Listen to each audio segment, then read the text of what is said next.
I'm Seamus, CEO of TurboTenant, joined today by Samantha, Landlord Experience Specialist at TurboTenant. And Samantha here is going to make me a better landlord. So Samantha, I've got a question about a topic that I think there's a lot of misunderstandings about, and honestly, I don't know which way is up and which way is down. ESAs. So first, what's an ESA? An ESA stands for Emotional Support Animal. It's an animal that's medically prescribed to an individual to offset the impacts of a mental disability like depression or anxiety. Okay, so a service animal. No, not a service animal. Okay. A service animal is an animal that is trained to do a specific task to help their owner or their handler, whereas an emotional support animal is not trained to do a specific task, but it can, again, offset the impacts of those mental health issues. So when you're looking at an applicant, if they have an ESA, what should I know about that? So in order to request an ESA or a reasonable accommodation for an emotional support animal, the renter should be able to provide you with a medical letter from their doctor or medical provider with information about why the animal would help with the disability and state that that medical provider is familiar with the renter's situation and mental disability that they have. Gotcha. Okay, so I can call that doctor and learn more about that to verify?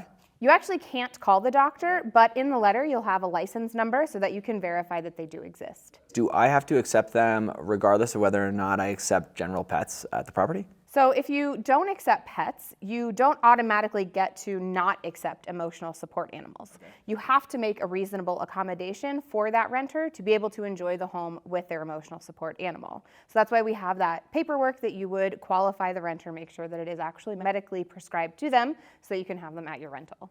Okay, and then does it change the fees that I charge? Like I have a pet deposit. Does that get charged for an ESA? Emotional support animals cannot be charged for a pet fee, pet deposit, or pet rent, but at the end of the lease term, the owner is still fully liable and responsible for any damages caused to the home, even if it were from the pet. Gotcha, so no change in my move out, security deposit, return process? Correct, yes, that's all the same. What happens though if a landlord doesn't accept an applicant with an ESA? That could be considered discrimination, and it could be a violation of the Fair Housing Act. So there needs to be a certain set of reasons why a landlord would say no or deny a request for a reasonable accommodation, and that would be that it puts an undue stress, whether that's financial or business related, on the business, if it is a health or safety concern or threat to other animals or residents in your community, or if you are exempt from the Fair Housing Act.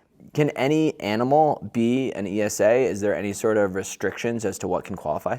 There are no restrictions as to what type of animal could be an emotional support animal. So it could be a dog, it could be a cat, it could be a rooster. They can still make that emotional support animal reasonable accommodation request. So if I'm hearing you loud and clear, ESAs have to be accepted, or at least you have to make reasonable accommodations for ESAs, regardless of what your property's current pet policy might be, and certainly regardless of what your individual opinions on that given animal is. Absolutely, that's correct. This all makes a ton of sense to me. Why do some landlords hate ESAs so much? So a lot of landlords are of the opinion that renters use emotional support animals to get away with something. So they want their pet at a pet-free property, or they want to avoid a pet fee by having an emotional support animal instead of a pet. And it's kind of a bummer to think about it that way, because I'm a person who's had an emotional support animal before that's helped with anxiety and depression, and I wouldn't have been allowed to have my pet at the property where I lived. So I would have had to reconsider my housing decisions if I weren't accepted with my emotional support animal. Kind of a strange question, but what if an individual has an ESA that is a dog, and that dog has puppies? Are they also considered ESA animals? They are not, no. Only the original animal who is prescribed to your tenant is necessary as an emotional support animal. The others are just puppies, as they would be if it were a pet.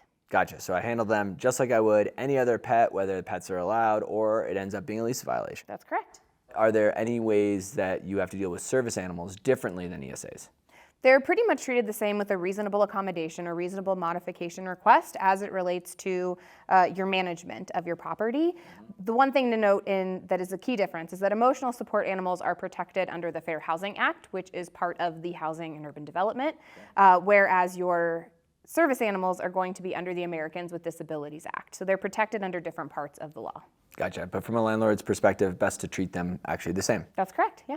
Awesome. Well, thank you, Samantha. I now feel a lot more confident dealing with ESAs and potential applicants. Thank you for making me a better landlord. You're welcome.